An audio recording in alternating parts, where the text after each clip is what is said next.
মাক জীয়েক একেলগে উত্তীৰ্ণ হ'ল নীট পৰীক্ষাত মাতৃৰ বয়স ৪৯ বছৰ আৰু জীয়েকৰ বয়স ১৮ বছৰ চিকিৎসা বিজ্ঞানৰ পাঠ্যক্ৰম পঢ়িবলৈ যাব মাতৃকন্যা মাতৃ এগৰাকী জ্যেষ্ঠ ফিজিঅথেৰাপিষ্ট কন্যাই চিট পালে জেনেৰেল কোটাত আৰু মাতৃয়ে পালে PWD কোটাত মাতৃকন্যাই একেলগে যাব কলেজলৈ একেলগে পঢ়িব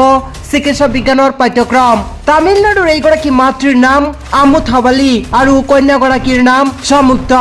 দুয়োগৰাকী একেলগে গভৰ্ণমেণ্ট মেডিকেল কলেজত পঢ়িব চিকিৎসা বিজ্ঞানৰ পাঠ্যক্ৰম ইচ্ছা শক্তি আৰু একাগ্ৰতা থাকিলে যে সঁচাকৈয়ে সফলতা পোৱা যায় তাৰ এক জ্বলন্ত উদাহৰণ দেখুৱালে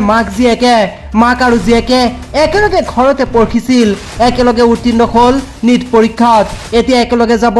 চিকিৎসা বিজ্ঞানৰ পাঠ্যক্ৰম পঢ়িবলৈ মাতৃ পেছাত এগৰাকী জ্যেষ্ঠ ফিজিঅথেৰাপিষ্ট আৰু এতিয়া চৰকাৰী কলেজত মেডিকেল পঢ়িবলৈ সুবিধা লাভ কৰিছে এইবাৰ মাতৃকন্যাই